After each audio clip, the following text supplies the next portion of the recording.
an aura farmer, a label usually given to a person of crazy charisma, a man or woman who's got so much persona, able to draw in attention while seemingly nonchalant, or ignorant of their popularity, or the gaze that they get. They gather attention while ignoring the attention, or grab the attention while embracing it, either subconsciously or consciously. Every joke has some truth to it, so while this concept has lived in a TikTok underbelly and is considered brain rot, there is real spiritual truth in how these people move and have developed their aura. Aura exists as a real thing, and according to us, there are 12 types of human aura. But now we're going to focus on the most problematic of the 12, the aura farmer. Let me break down 9 signs that'll let you know, without a shadow of a doubt, once and for all, if you're an aura farmer. And by the end of this video, you'll understand how to develop that auric field as well if this power attracts you. But please, if you do use these techniques to become an aura farmer, at least do it for a noble purpose, because this quality becomes extremely dangerous when used without integrity. Sign number 1, your energy has weight before your words do. When you walk into a room, people notice and respond to your presence before you've said a single word. Most people walk around with contracted energy fields, pulled tight around their bodies like a shield of anxiety. But the aura farmer, their field expands outward, touching others before physical proximity ever occurs. The shadow side? Many aura farmers weaponize this quality to manipulate social dynamics. They'll intentionally dominate spaces energetically while feigning humility. Why is everyone always looking at me? They wonder with false confusion, knowing exactly what they're doing. This predatory charisma is why Gen Z calls them out. They sense the calculated nature of this seemingly effortless magnetism. Sign number 2. You've mastered the paradox of caring and not caring simultaneously. Real aura farmers have somehow reconciled 2 seemingly opposing forces. They care deeply about their purpose and impact, yet they've released attachment to how others perceive them. This creates a powerful energetic signature that others find magnetically attractive, yet difficult to categorize. But make no mistake, this state can rapidly degenerate into toxic detachment.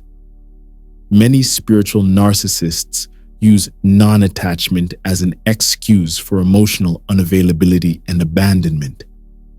They'll devastate others emotionally while claiming spiritual evolution as their defense. "I'm beyond emotional entanglement" becomes the perfect shield for avoiding responsibility for how their actions affect others. Sign number 3. You instinctively calibrate your energy to environments. Without conscious effort, you modulate your energetic output to match exactly what each environment requires. What sounds like empathic responsiveness often masks something more predatory, the chameleon-like ability to become whatever will extract maximum energy from any social ecosystem. The worst aura farmers are masters at energetic entrainment. They'll match and pace others not for connection but for control. They'll mirror your frequency precisely until you trust them, then subtly shift toward states that benefit their agenda. By the time you realize your emotional state has been hijacked, they're already farming the attention and energy you've unknowingly surrendered. Sign number 4. Your body naturally enters flow states that others find difficult to access. The aura farmer's physical vessel becomes a refined instrument of energetic expression. Your movements contain grace that communicates beyond words, and your gestures carry intentionality that bypasses rational filters. The manipulative flip side. This embodied presence creates hypnotic effects that bypass critical thinking. The smooth-talking guru whose hand gestures lull followers into compliance.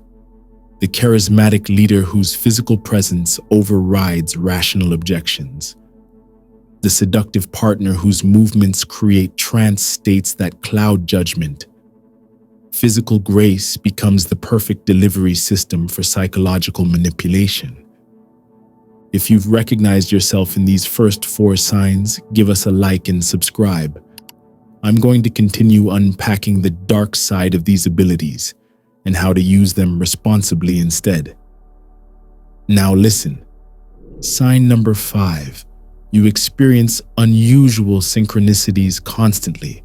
When your energy field expands and clears, you begin interacting with reality at a quantum rather than merely physical level.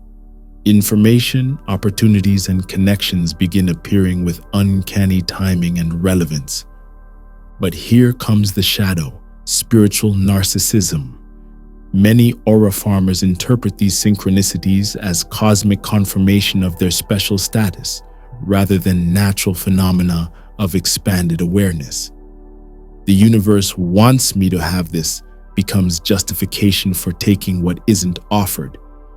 Divine timing becomes an excuse for unreliability.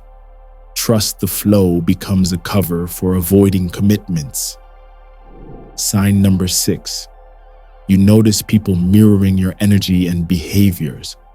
If you're a true aura farmer, people unconsciously adjust themselves to match your frequency. You slow your breathing, they slow theirs. You speak more softly, they lower their volume. You shift your posture, they realign their bodies. This mirroring effect creates perfect conditions for cult dynamics. The aura farmer becomes the reference point for correct energy, and followers compete to match it most perfectly. Independent thinking dissolves as energetic entrainment overrides personal discernment. What begins as genuine resonance becomes enforced conformity. With the aura farmer positioned as the energetic standard all must emulate. Have you ever noticed yourself unconsciously aligning with someone's energy, only to later feel depleted or somehow changed? Comment below. This energetic entrainment is exactly why people should approach aura farmers with caution. Sign number 7. You've experienced periods of intense energetic purging and upgrading. Every legitimate aura farmer has gone through cycles of energetic transformation that felt like their entire system was being rebuilt from the ground up. These weren't emotional challenges or mental growth. They were comprehensive reconfigurations of your energetic architecture. The dangerous distortion. Spiritual emergency becomes a permanent emergency. Perpetual crisis becomes evidence of deep work rather than a lack of integration. Endless purging creates identity through dramatic transformation rather than stable presence. Many aura farmers become addicted to the intensity of breakthrough experiences while never embodying their insights in daily life. Sign number 8. You understand the direct relationship between inner state and external reality. You've directly experienced how shifts in your consciousness create corresponding shifts in your physical circumstances.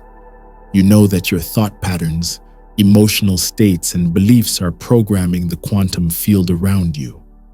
The toxic expression appears as a manifestation, bypassing consciousness principles to avoid addressing material conditions and systemic injustice.